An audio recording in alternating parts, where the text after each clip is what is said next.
ఇవాళ ప్రభుత్వం తాలూకు నిర్లక్ష్యం ఒక సామాన్యుడి పాలిట శాపం కింద మారుతూ ఉన్నటువంటి పరిస్థితి. ముఖ్యంగా ఈ రాష్ట్రంలో మద్యం ఏరులై పారుతున్నటువంటి పరిస్థితి. ప్రతి గుడి పక్కన బడి పక్కన ఏ వీధికి వెళ్ళినా సందుకి వెళ్ళినా మద్యం సీసా అనేటువంటి చాలా ఈజీగా దొరుకుతూ ఉన్నటువంటి పరిస్థితి. ఉద్యోగాలు అడుగుతుంటే ఉద్యోగాలు లేవు, మీకు మందు తాగండి అని చెప్పి చంద్రబాబు గారు ఈ రాష్ట్రంలో ఉన్నటువంటి యువతని చెడుదోవ పట్టించడం కోసం ఆయన పడరానటువంటి పాటలు పడుతూ ఉన్నాడు. ఆయన జేబుల్లో డబ్బులు నింపుకోవడం కోసం ఈ రకమైనటువంటి కార్యక్రమాలు చేస్తాం. మరి అందులో భాగంగానే డాక్టర్ ప్రియాంక, ఒక అమాయకురాలు, పాపం డాక్టర్ చదువుకోవడం కోసం, పీజీ చేయడం కోసం అని చెప్పి సుదీర్ఘమైనటువంటి ప్రాంతాల నుంచి రాజమండ్రికి వచ్చి ఈ రకంగా చనిపోవడం అనేటువంటిది చాలా బాధ అనిపించేటటువంటి విషయం. మరి తదుపరి ఇన్సిడెంట్ జరిగిన తర్వాత కూడా ఏదైతే డిపార్ట్మెంట్ వారు కానీ అధికారులు కానీ స్పందించినటువంటి తీరు, వాళ్ళు చేసినటువంటి నిర్లక్ష్యం, ఆలస్యం ఇవన్నీ కూడా గమనిస్తే చాలా క్లియర్ కట్గా ఇందులో ప్రభుత్వంలో ఉన్నటువంటి అధికారులని మేనేజ్ చేయడం జరిగింది. తప్పు చేసినటువంటి వాళ్ళని కాపాడడం కోసం ఈ ప్రభుత్వంలో ఉన్నటువంటి కొంతమంది పెద్దలు కూడా అందులో పాత్రధారులు అయ్యారు అనేటువంటిది స్పష్టంగా కనిపిస్తూ ఉంది. ఎందుకు ఈవేళ ఇటువంటి ఇన్సిడెంట్ జరిగితే దాన్ని దాచేటటువంటి ప్రయత్నం చేశారనేటువంటిది అడుగుతూ ఉన్నాం. అసలు ఏదైనా చిన్న వయసులో ఉన్నటువంటి మంచి డాక్టరమ్మ చనిపోవడం అనేటువంటి చాలా విచారించాల్సినటువంటి విషయం. మరి జగన్మోహన్ రెడ్డి గారి యొక్క ఆదేశాల మేరకు ఇవాళ వరద కళ్యాణి గారు, మా రాష్ట్ర మహిళా అధ్యక్షురాలు, ఆమె కూడా ఇక్కడికి వచ్చారు ఈ యొక్క కార్యక్రమాన్ని నిర్వహించడం.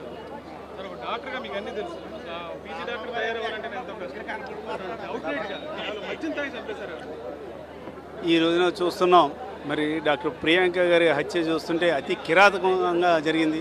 ఒక డాక్టర్ అవ్వాలంటే ఎంతో మెరిట్ స్టూడెంటు, ఎన్నో సంవత్సరాల కఠోర శ్రమ ఉంటే కానీ అంత మెరిట్ స్టూడెంటు ఎండి డెర్మటాలజీ సీటే రాదు.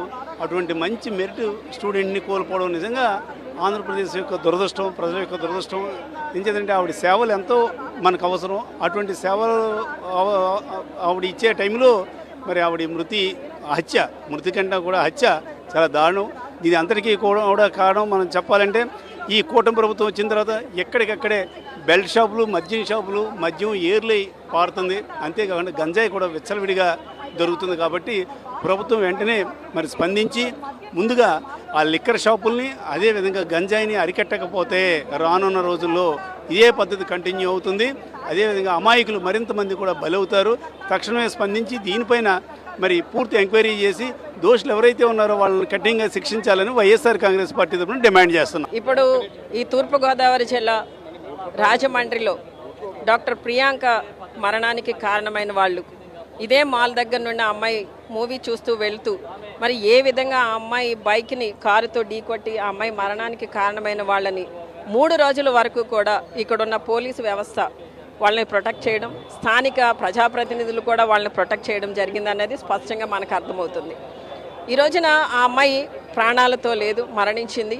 వాళ్ళ కుటుంబ సభ్యులు రోడ్డు మీదకి వచ్చి మా అమ్మాయికి ఇంత అన్యాయం జరిగింది, మాకు ఇంత అన్యాయం జరిగిందని తండ్రి రోధిస్తే తప్ప ప్రభుత్వం ఎక్కడా కూడా స్పందించే పరిస్థితిలో ఇక్కడ లేదండి. ఇక్కడ ఇంత గొడవ జరుగుతుంటే, ఇంత భయంకరమైన వాతావరణం నెలకొని ఉంటే రాష్ట్ర హోంమంత్రి ఒక మహిళ అయ్యుండి ఇక్కడ ఒక మహిళ, ఒక మెడికో మరణించింది అని తెలిసినా కూడా ఏమాత్రం కూడా స్పందించకపోవడం, ఎక్కడా కూడా ఒక స్టేట్మెంట్ ఇవ్వకపోవడం అనేది చాలా బాధాకరం.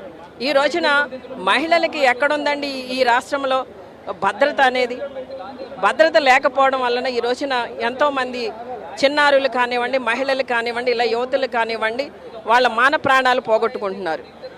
వీటిని కాపాడడం కోసమే జగనన్న ప్రభుత్వంలో దిశ చట్టం చేయాలని చెప్పి దిశ బిల్లుని 2 చట్టసభల్లో కూడా ఆమోదం తెలిపి కేంద్రానికి పంపిస్తే ఈ రోజున ఇక్కడ క్యాబినెట్లో ఈ మహిళా హోంమంత్రి అనితమ్మ గారు ఉన్న క్యాబినెట్లో మరి స్వయంగా చంద్రబాబు నాయుడు గారు తీసుకున్న నిర్ణయం ఏంటంటే దిశ వ్యవస్థలను రద్దు చేస్తున్నామని. ఎంత అన్యాయం అండి! ఈ రోజున ఇలాంటి సంఘటనలు జరగకుండా ఉండడానికి మరి ఈ దిశ బిల్లు ఇది శాంతి భద్రతల వైఫల్యానికి పరాకాష్ట. ఇది శాంతి భద్రతలు అనేది రాష్ట్రంలో లేవు. ఒక యువకుని తీసుకెళ్తారు, తల్లి బూడిదన్న ఇవ్వండి అంటే అది కూడా ఇవ్వకుండా లాకప్ డే చేసి చంపేస్తారు. మహిళల్ని పోలీస్ స్టేషన్కి మహిళలు మాయమైపోయారు. ఇవాళ ఇక్కడ ఒక మెడికో పీజీ చదువుతున్న అమ్మాయి ఇదే స్పాట్లో ఇక్కడే కారుతో గుద్ది చంపేస్తే ఆ సంఘటన కూడా బయటకు రానివ్వకుండా చూడాలని ప్రభుత్వం పనిచేస్తూ ఉందంటే దానికి పోలీసులు పూర్తిగా అనుకూలంగా పనిచేస్తున్నారంటే ఇది ఎవరి వైఫల్యం? ఖచ్చితంగా చంద్రబాబు నాయుడు గారి ప్రభుత్వ వైఫల్యంగానే మేము చూస్తాం. ఈ మాటలు మేము రాజకీయం కోసం మాట్లాడలే. తెల్లవారితే స్వాతంత్ర దినోత్సవం, ఆడపిల్ల అర్ధరాత్రి ఒంటరిగా తిరిగితేనే స్వాతంత్రం వచ్చినట్టని ఆ రోజు గాంధీజీ చెప్పారు. ఇవాళ ఏం జరుగుతుంది? ఎంతసేపు తప్పుడు కేసులు పెట్టడం, వైఎస్ఆర్ పార్టీ నాయకులను వేధించడం, కార్యకర్తలను వేధించడం, సోషల్ మీడియాలో ఉన్న కార్యకర్తలను వేధించడం, ఇది తప్ప శాంతి పద్ధతులను మేము చాలా కఠినంగా అమలు చేస్తాము, దాన్ని కంట్రోల్ చేస్తున్నామని చెప్పి ఒక మెసేజ్ ఇచ్చారా? ఇవాళ వరకు బాధిత కుటుంబాన్ని ఓదార్చడానికి ఒక్క ఫోన్ కాల్ ముఖ్యమంత్రి చేశాడా? ముఖ్యమంత్రి గారు చేయలే, వైద్య శాఖ మంత్రి గారు చేయలేదు, విద్యాశాఖ మంత్రి గారు చేయలేదు. పైగా పోలీసులు దీన్ని చిన్న సంఘటనగా చూపిస్తూ ఉన్నారంటే అన్ని పోలీసులతో సహా ప్రభుత్వం సహా అందరూ కుమ్మక్కైపోయి ఈ కార్యక్రమం చేస్తూ ఉన్నారు. ఇవాళ మీరు నివాళులు అర్పించడానికి వస్తే చాలా బాధ అనిపిస్తుంది. ఎవరి ఆడపిల్లైనా ఒకటే, ఒక పీజీ మెరిట్లో సీటు తెచ్చుకోవడం అనేది ఎంత కష్టం చూడండి. ఉత్తి పుణ్యాన కారుతో గుద్ది చంపించేశారంటే చట్టాల మీద భయం లేదు, శాంతి భద్రతలు అదుపులో లేవు, ప్రభుత్వం అంటే మన చేబుల్లో మన చెప్పు చేతల్లో ఉందనే ఫీలింగ్ చాలామంది నాయకులకు ఉంది.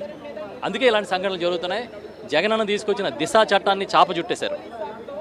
దిశా చట్టం అనేది వేగంగా ట్రయల్స్ చేసి ఇమీడియట్గా శిక్ష పడడం కోసం పెట్టిన చట్టాన్ని ఇవాళ ఏం చేశారు? నిర్వీర్యం చేసేసి దాన్ని రద్దు చేసి అదేదో పెద్ద గొప్ప పని చేసినట్టుగా, పండుగ చేసుకున్నట్టుగా మాట్లాడుతున్నారు. మరి ఇవాళ ఆడపిల్లలకి రక్షణ ఇది రాష్ట్రంలో. ఇదే వేరే మన ఇళ్లలో ఆడపిల్లలకి అన్యాయం జరిగితే కూడా మీ ఇళ్లలో లేకపోతే మా ఇళ్లలోనో లేకపోతే ఇంకెక్కడన్నా ఆడపిల్లలకి అన్యాయం జరిగితే కూడా చూస్తూ ఊరుకుంటారా? ఇది చాలా తప్పు. Voice of the voice less అని జగన్మోహన్ రెడ్డి గారు ప్రతి సందర్భంలో చెప్తున్నారు. అందుకనే మేము అందరం ఇక్కడికి వచ్చాము. ఎవరైతే చనిపోయారో ప్రియాంక గారికి చాలా బాధాతప్త హృదయాలతో నివాళులు అర్పించాం. ఆ కుటుంబాన్ని ఖచ్చితంగా ఆదుకోవాలని డిమాండ్ చేస్తూ ఉన్నాం.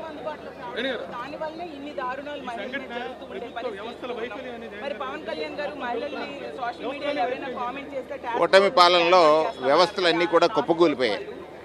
దానికి ఇది ఒక సాక్ష్యం అంటే విట్నెస్. కారణం ఏంటి? సాక్షాత్ ముఖ్యమంత్రి నిర్లక్ష్యంతో మద్యం మత్తులో చేశారని చెప్తున్నాడు.